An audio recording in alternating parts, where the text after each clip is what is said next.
Assalamualaikum warahmatullahi wabarakatuh. Perkenalkan, nama saya Muhammad Farhan Ibnu Fakih dari jurusan Akidah Filsafat Islam kelas 1C. Di video ini saya akan mereview sebuah buku yang saya baca sebagai tugas akhir dari mata kuliah Bahasa Indonesia yang diampu oleh dosen Ibu Faridah Nabilah MAG. Oke, buku yang akan saya review adalah buku karya kita yang berjudul Menuju Logika dari Logika Mistika lewat Filsafat Menuju Ilmu Pengetahuan. Oke, sebelum saya mereview buku ini, saya akan mengajak kalian untuk berimajinasi, Bayangkan jika kalian itu hidup di zaman di mana petir dianggap kemarahan dewa, penyakit adalah kutukan, langit adalah kubah penuh misteri.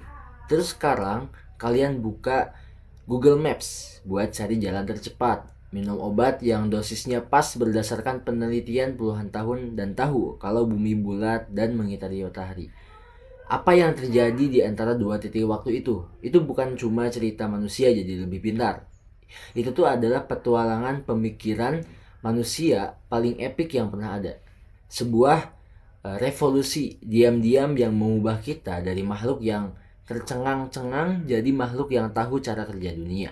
Nah, buku ini adalah peta harta karun dari petualangan itu.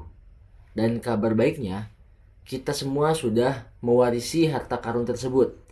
Nah, mari kita telusuri bagaimana cara kita berpikir berubah dari tahayul menjadi sains yang bisa menjelaskan segalanya, bahkan sampai ke genggaman tangan kalian. Jadi gini, buku ini basically adalah biografi kolektif pikiran manusia selama ribuan tahun. Bukan tentang raja atau perang, tapi tentang bagaimana cara kita mikir berubah total dari yang semuanya dijelasin pakai hantu dan dewa. Jadi yang sekarang kita bisa pakai logika dan bukti. Nah, cerita besarnya dimulai dari zaman di mana petir adalah dianggap dewa yang sedang marah, sakit adalah kutukan. Manusia waktu itu sebenarnya bukan bodoh, tapi mereka cuma punya alat itu doang buat ngasih rasa aman dan penjelasan. Lalu muncullah orang-orang pemberani yang mulai bertanya, bener gak sih? Nah, mulai dari filsuf Yunani seperti Socrates yang gelitik orang pakai pertanyaan, Plato yang ngajak kita lihat kenyataan di balik ilusi, sampai Aristoteles yang bikin aturan main logika dan observasi. Mereka inilah yang ngebangun jembatan dari dunia mistis ke dunia nalar. Tapi jembatan aja nggak cukup, perlu revolusi yang menyeberang. Nah, inilah di era dimana orang-orang kayak Copernicus, Galileo, dan Newton muncul. Mereka ini game changer. Dengan rasa penasaran dan keberanian gila-gilaan, plus resiko ditentang sama kekuasaan, mereka nuduh bumi itu ngitarin matahari loh. Benda jatuh itu pakai hukum yang bisa diprediksi. Nah, mereka ganti cerita-cerita lama dengan bukti dan matematika. Inilah kelahiran cara pandang scientific modern. Nah, estafet ini diterusin sama ilmuwan jenis kayak Darwin, Einstein, dan Marie Curie yang bikin mereka luar biasa. Bukan cuma IQ-nya, tapi rasa penasarannya yang gak ketulungan. Dari nanya kenapa burung di pulau beda-beda, sampai bayangin gimana rasanya ngejar cahaya. Rasa penasaran itu yang bikin mereka nemuin teori-teori yang gak cuma keren, tapi ngubah hidup kita beneran. Dari ngerti asal-usul makhluk hidup, bikin teknologi GPS akurat, sampai nemuin terapi buat lawan kanker. Dan yang keren, sains itu gak cuma numpuk di lab atau buku teks. Dia nyebar ke setiap sudut hidup kita. Di keputusan sehari-hari, pas kalian milih produk karena sering lihat iklan, ini namanya heuristik ketersediaan. Atau milih investasi dengan menyebar risiko, diversifikasi, itu ada ilmunya. Kemudian di bidang kesehatan, kenapa kita harus makan sayur, olahraga, tidur cukup, itu semua hasil penelitian, bukan katanya. Nah, kemudian di genggaman tangan, GPS di HP, internet yang kencang, sampai AI yang bisa kenalin muka lo. Itu semua adalah sains yang diterapkan, sihir modern yang bisa dijelaskan. Nah, di zaman informasi yang ruwet kayak sekarang, sains juga ngasih kita survival kit, kemampuan buat jadi skeptis yang cerdas. Artinya, kita diajarin buat selalu cek sumber, tanya buktinya, dan nggak gampang terkecoh sama data atau grafik yang menyesatkan.